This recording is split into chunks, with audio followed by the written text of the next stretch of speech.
Justificação. Vamos estudar justificação. Romanos, capítulo de número 5. Meu nome é Josué e mais uma vez aqui no canal Teologia Sem Censura com esse tema extraordinário. Romanos, capítulo 5. Vamos entender esse texto. Vamos entender o que é justificação. Porque o texto inicia-se falando, sendo, pois, justificados, ou justificação, justificado. Então vamos entender o texto. Bom, se você tem aí gostado dos vídeos, compartilhe para que mais pessoas aprendam um pouquinho das Escrituras Sagradas. Eu tento ser o mais claro possível, sem vínculo ou sem nenhum tipo de tendência a seguir nenhuma instituição religiosa. Romanos 5.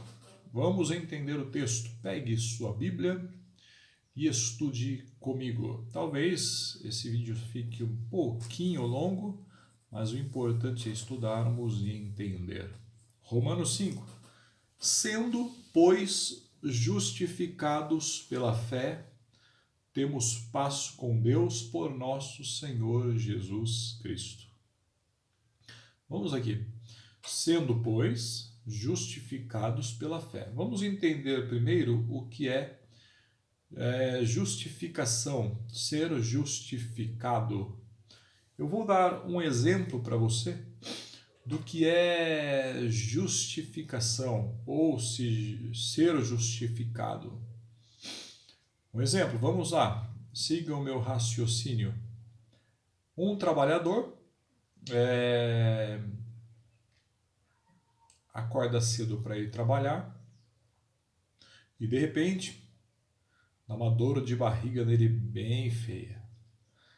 E ele assim não consegue sair da sua casa porque está passando mal e acaba perdendo, o horário e acaba faltando no dia de trabalho porque não está bem. Está com uma dor de barriga horrível. Perde o dia de trabalho. No dia seguinte, ele pega e vai ao trabalho, vai trabalhar.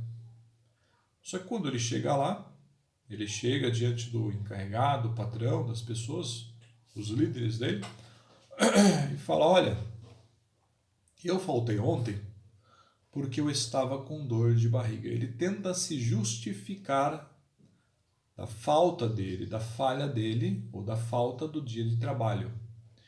E o que você acha? Será que a explicação dele vai justificar ele diante do encarregado, dos patrões? Será que a justificação, a justificativa dele vai ser aceita? Será que ele tem essa autonomia para se justificar diante da falta dele do dia de trabalho? E aí o patrão chama ele e fala: olha, você perdeu a cesta básica, você perdeu o descanso remunerado, que seria no domingo, você perdeu aí algumas coisas. E ele fica muito triste. Passa-se um bom tempo, ele pega e fica com dor de barriga novamente.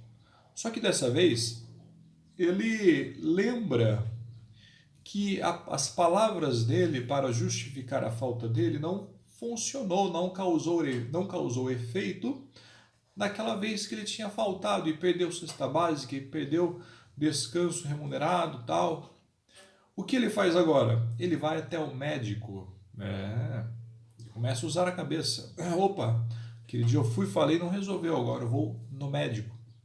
Ele pega e vai ao médico, passa no médico e o médico fala: tá ruimzinho mesmo, hein? Vou te dar aqui um dia de atestado. Ele volta para casa, toma um remédio, melhora, e no dia seguinte vai até o trabalho. Chega até o encarregado e fala: olha, ontem eu faltei porque me deu dor de barriga. O encarregado fala: mas como assim? Aí no mesmo instante ele tira do bolso aquele papel escrito atestado médico e entrega na mão do encarregado. E aí? Um atestado médico com assinatura do médico, atestando que verdadeiramente ele não estava bem, e o médico deu aquele dia para ele se cuidar. O encarregado, maravilha, tudo bem, aceita o atestado e ele trabalha normalmente. Não perde o descanso remunerado e nem a cesta básica. E dessa vez, serviu a justificação, ele foi justificado, mas não pela palavra dele, mas por um atestado médico. Um atestado assinado por um médico, o número ali, o Registro Geral de Medicina, RGM, do médico. Quando o encarregado, o patrão olhou, opa, o negócio é sério. Agora, dessa vez, funcionou, não é? A maneira em que ele foi justificar a falta dele. Eu estou usando esse exemplo para você entender o que é ser justificado. Sendo, pois, justificado. Aqui está sendo, pois, justificado por alguém. Eu usei o exemplo do trabalhador que foi justificado pelo atestado médico de um médico que assinou e colocou o seu RGM, Registro Geral de Medicina. E aí ele não perdeu, ele prosseguiu em frente. Então, aquela justificação através de um atestado médico cobriu a falta dele, a falha dele, justificou ele diante daquela situação e ele pôde trabalhar. Aqui o texto fala, sendo, pois, justificados pela fé. Aqui não é um atestado médico, que não é um papel, uma assinatura, mas você é justificado pela sua fé, não é? Sendo, pois, justificado pela fé, em quem? Em Jesus Cristo, você pode ter acesso a Deus, coisa que você não tinha antes. Sendo, pois, justificados pela fé, temos paz com Deus por nosso Senhor Jesus Cristo. E se o texto fala temos paz com Deus, a justificação de Cristo na sua vida te leva a ter paz com Deus, significa que antes você não estava em paz com Deus. E não é porque Deus não quer ter paz com você. Não. É porque o pecado do homem distancia o homem de Deus e causa uma guerra. O Jesus Cristo livra você dessa guerra entre você e Deus, não porque Deus quer ter a guerra, mas por meio da sua fé. Você é justificado pela fé que você tem em Jesus Cristo, agora você tem acesso novamente a Deus. E aí o texto fala, sendo, pois, justificados pela fé, temos paz com Deus por nosso Senhor Jesus Cristo. E aí o versículo 2 fala bem assim, pelo qual também temos entrada pela fé a esta graça. Pelo qual também temos entrada. Agora tinha várias dispensações, inocência, consciência, governo humano, patriarcal, lei, e aí chega agora aqui na dispensação da graça, que é por meio do sacrifício de Jesus Cristo na cruz, fala bem assim, pelo qual também temos entrada. Você entra nesta graça pela fé. Você crê em tudo que o Senhor Jesus Cristo fez por você na cruz. Aquela cruz não era para ser de Jesus. Aquela cruz era para os pecadores. Mas logo depois a gente explica isso. Pela fé essa graça, pela qual estamos firmes e nos gloriamos na esperança da glória de Deus. Esse nos gloriamos nos alegramos, ficamos felizes. Então, pela fé que temos em Jesus Cristo, agora temos acesso a Deus, temos paz com Deus, entramos nessa graça gloriosa que é andar com Deus. O que é graça? Graça é favor imerecido ou favor impagável.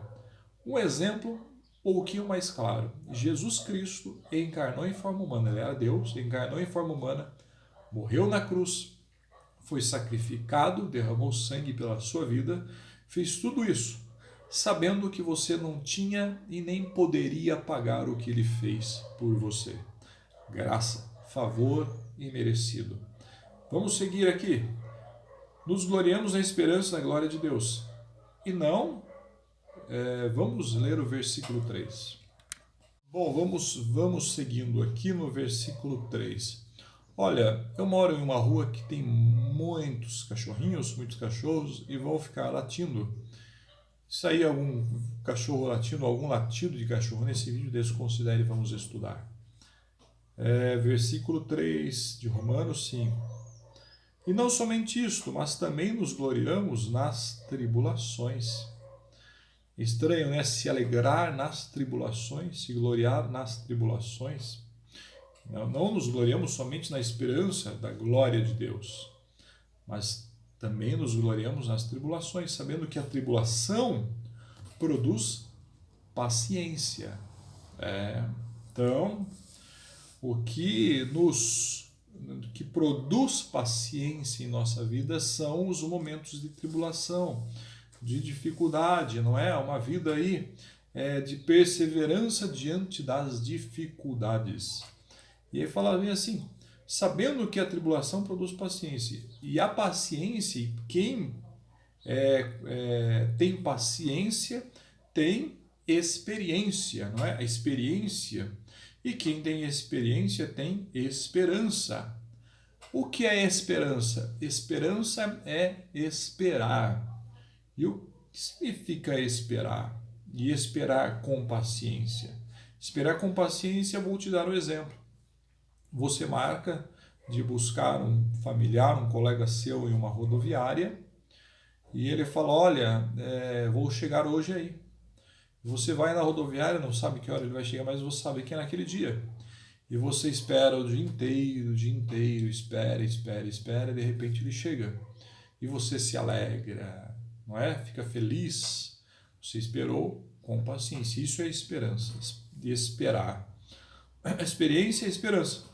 E a esperança não traz confusão, porque o amor de Deus está derramado em nosso coração pelo Espírito Santo que nos foi dado. Eu vou ler o versículo de número 12, que fala bem assim. Não, vou ler o 10. 9 e 10. Logo, muito mais agora, sendo justificados pelo seu sangue, seremos por ele salvos da ira. Então agora a justificação ela é assim. Imagina que você estava em uma cadeia, preso em uma prisão, e você ia ficar ali a vida toda, prisão perpétua. Mas de repente chega um homem e fala, olha, eu quero ficar preso no lugar daquela pessoa. Vai lá, conversa com o delegado carcereiro fora. Olha, tem uma pessoa aí fora que quer ficar preso no seu lugar. Chega até você, e aí, você aceita? A gente vai te dar aí, não é, a liberdade. Ele fala, claro, mas a pessoa quer ficar no meu lugar, quer justificar as minhas falhas, eu fiz tanta coisa errada, por isso que estou preso, e essa pessoa quer ficar no meu lugar, quer cumprir a pena no meu lugar. Aí o delegado fala, sim, essa pessoa quer cumprir a pena no seu lugar. Fala, claro que eu quero. Aí aparece a pessoa, entra na prisão e você sai. Ela cumpre a pena em seu lugar. É isso que Jesus Cristo fez. Você iria morrer, você não tinha acesso a Deus, você era inimigo de Deus. Jesus, ele se entrega na cruz do Calvário, morre em seu lugar e justifica você através do sangue dele. Aí no versículo 12 fala bem assim, pelo que? Como um homem entrou o pecado no mundo, e pelo pecado a morte, assim a morte passou a todos os homens. Por isso que todos pecaram. Ou seja, por Adão entrou o pecado no mundo, mas por Cristo o homem foi justificado do pecado. Esse versículo retrata que por um homem entrou o pecado no mundo e assim todos pecaram, todos, sem exceção. Moisés, Abraão, Isaac, Jacó, José, o carpinteiro, Maria também precisou do sangue de Jesus para ser justificada. Todos os apóstolos, O único que encarnou em forma humana, morou nessa terra e não pecou foi Jesus, porque ele nos justificou dos pecados. Bom, eu acredito que fui o mais claro possível. Peço o seu like, o seu compartilhamento e vamos prosseguindo. Muito obrigado.